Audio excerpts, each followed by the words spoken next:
One way that we feel that we can reach people with disabilities is catch them when they're young. And so we've been doing a lot of different initiatives with the transition age student. 14 and 15, we're already working on some employment tasks, trying to get them in and do some evaluations.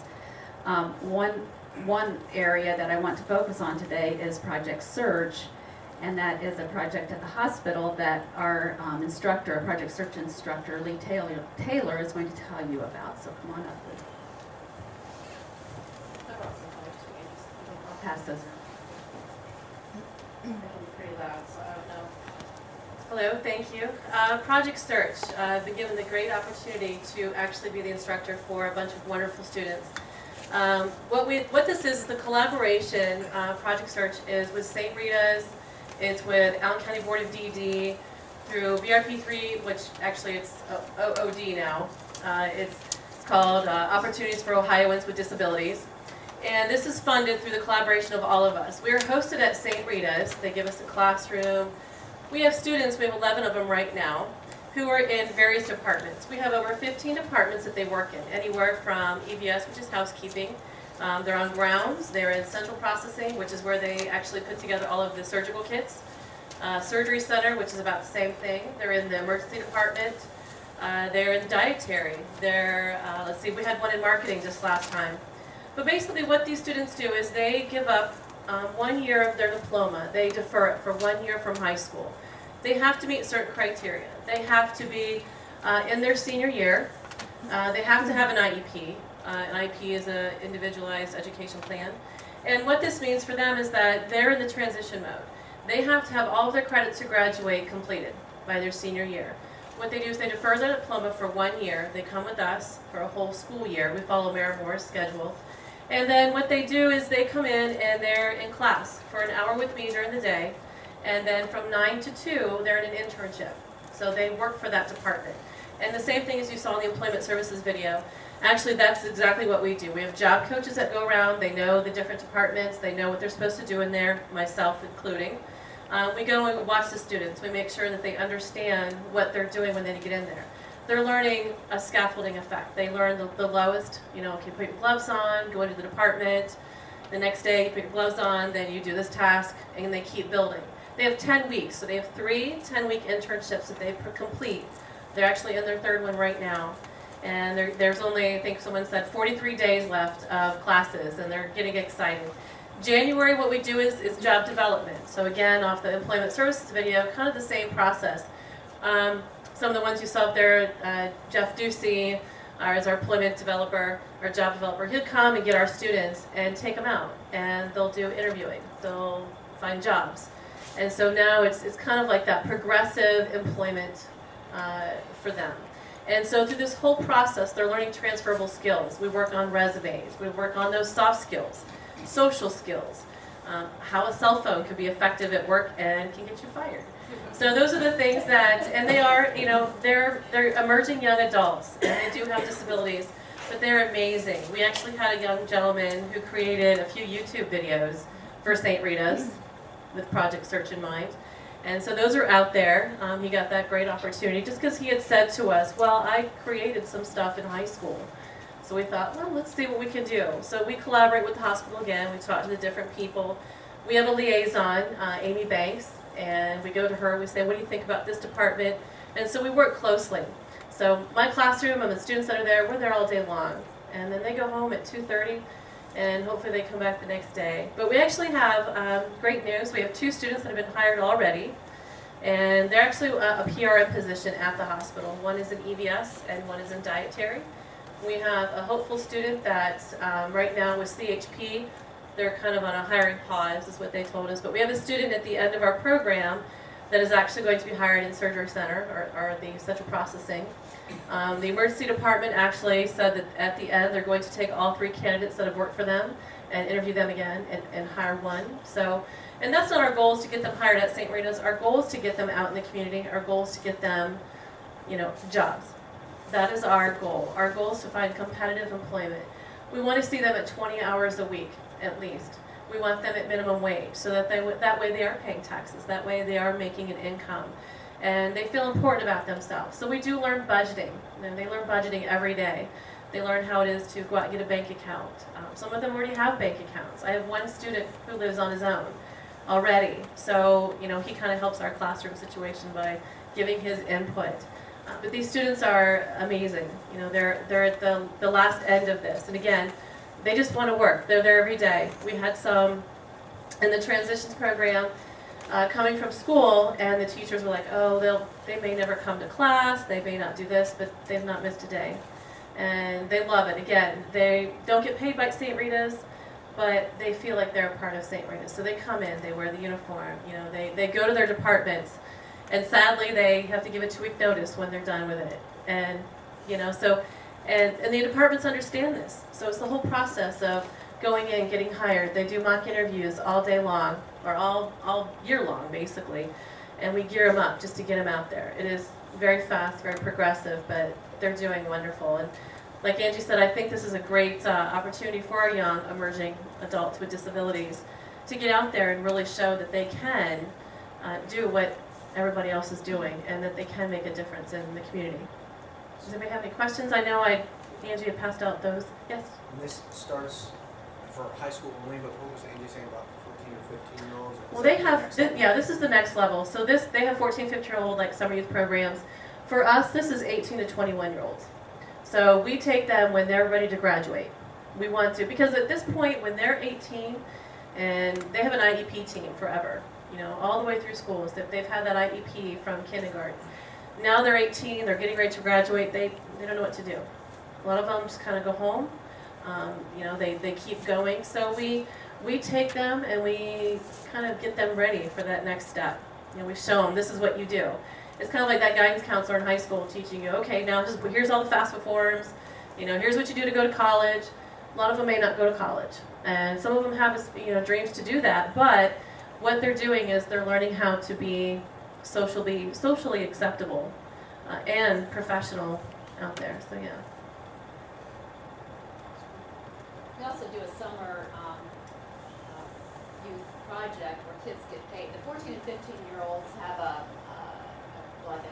job exploration camp, and then 16 through 18 or so can participate in summer youth, where we have paid work experiences at multiple different companies, and Project Search is another transition activity. I look at Project Search as almost like that's the last step before they're let go into the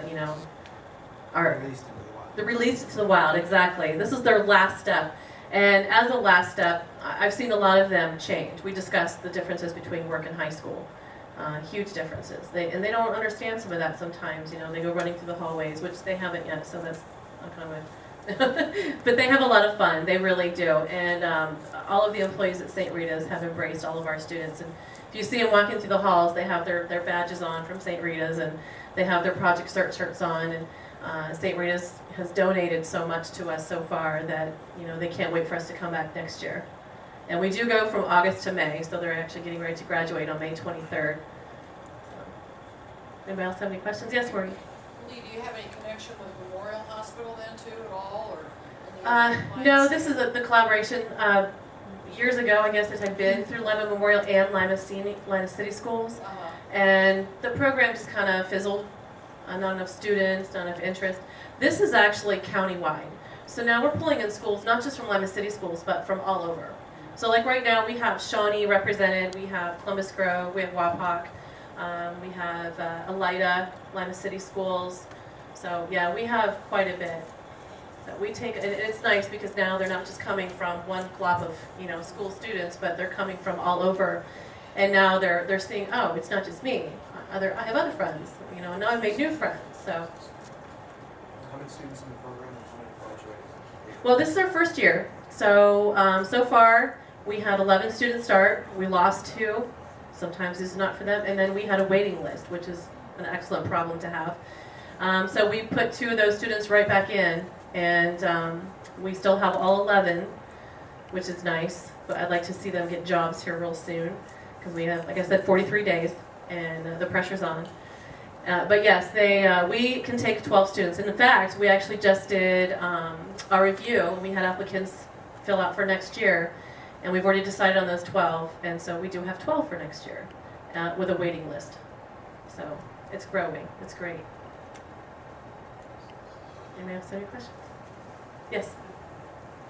So then you're not dealing with actual students from Miramore, you're dealing with slow students or whatever, how are they categorized in that? Yeah, they have anything from a learning disability to blind. I mean, right now my students they're fully functioning, but yes, I deal with students that are from all over. So they can come from Miramore, they come from all the different schools.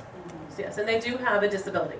And that's one of the key components is that they have to have an IEP.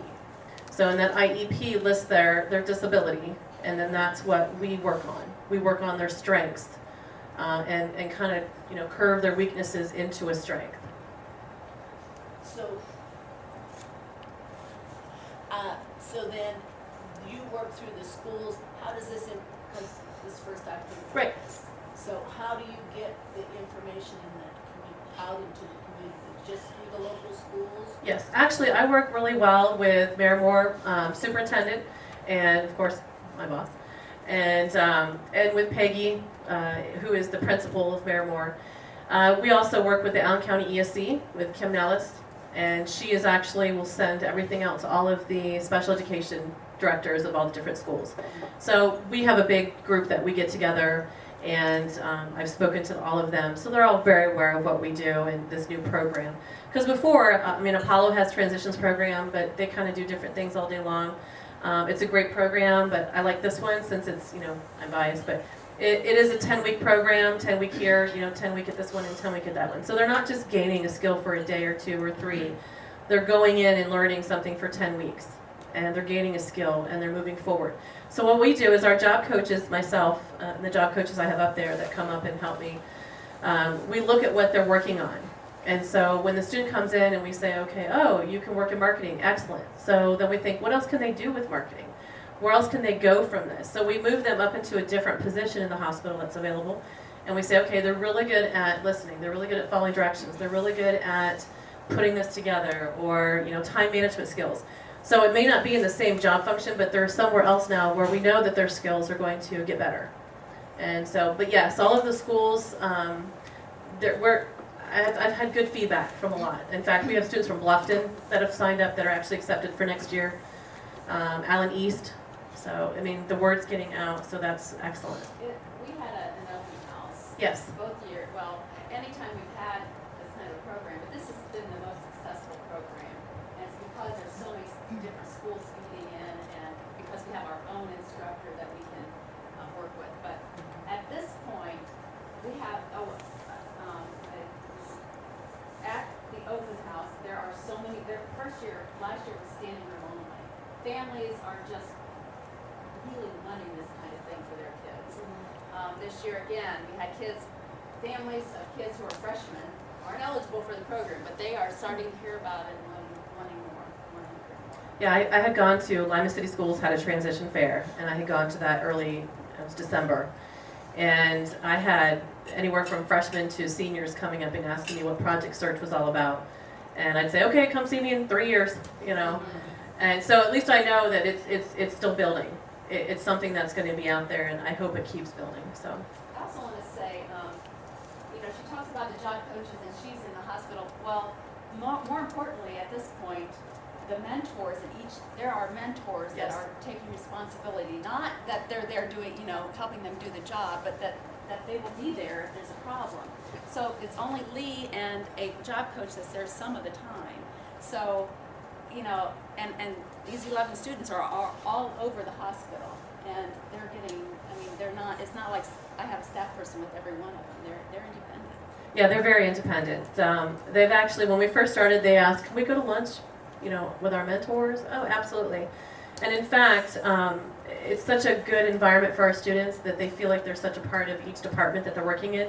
When they give their 2 weeks notice, the departments would actually gear up and have a goodbye party for our students for each different department they were in. Some of them didn't, and we kind of talked about that, about disappointment and leaving, and some people do and some people don't. Some companies would like to, and some people just want to see you leave the door, So we talk about anything, in the classroom that pertains to professional business. and how it's going to keep them, you know, employed and keep employed. But yeah, she's right. It is just myself up there and one other job coach.